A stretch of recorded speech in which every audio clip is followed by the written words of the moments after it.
and ask her, kaya mo bang awayan si SK?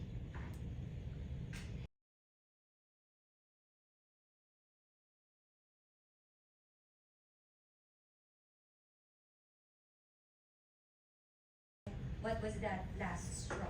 Or the, I was disinvited. I mean, Okay, now that was 11th. When did this, I kept quiet. yeah, I kept my promise until it came out yesterday.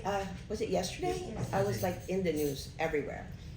Until, because that last Friday, I got a call from a friend of mine. Ayoko na din mag-mention a name. A friend of mine who's also a talent manager, and told me that she's friends with a certain individual, and this is unbelievable. And ask her, kaya mo bang awayan si SK? And she said, why? Wala namang sinabing masama si SK. Why should I? And kilala ko siya. Hindi na nga siya kumikibo. Hindi na nga siya nagsasalita. She's very quiet. But she ended up calling me and asked me. Sabi niya, tumatawag ako sa'yo because I want to know the truth. Oh, you want the truth? This is the truth. I told her everything. And that's it. And she confronted that person that she believes me.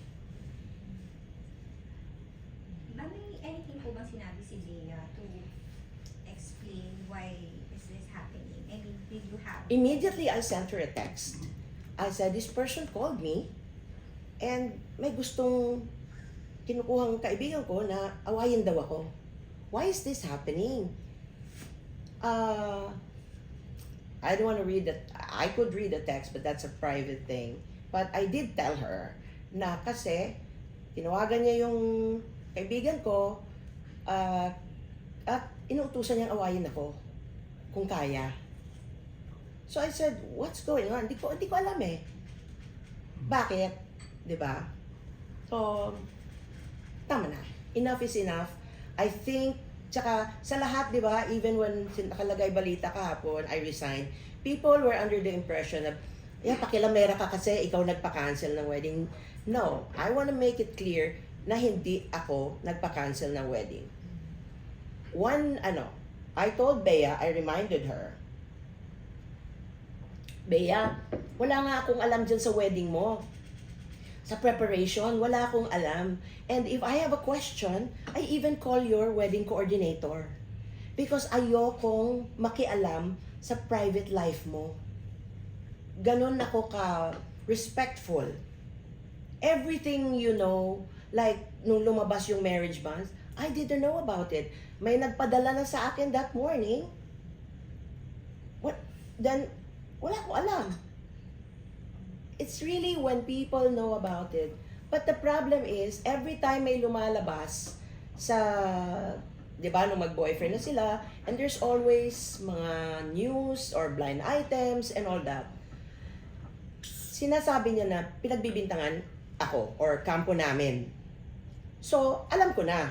I know how to avoid it na. Di ba?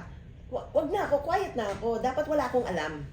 Because I want a deniability. Kasi sobra na eh. Palagi na lang pag may lumalabas na balita, parang galing daw sa kampo namin. Wala na nga akong tinatanong, wala na nga akong alam. Lalo about the wedding, na ano ba yun? At mga nagtatanong kung suspend. Sabi ko, wala akong alam. And even if may alam ako, alam ko that's very a sore topic for them. So, who am I to confirm any of those? Alam nyo yan. Alam nyo lahat yan. Tinatanong nyo ako, may ni-reveal ba ako? No, kasi ayoko nga makialam.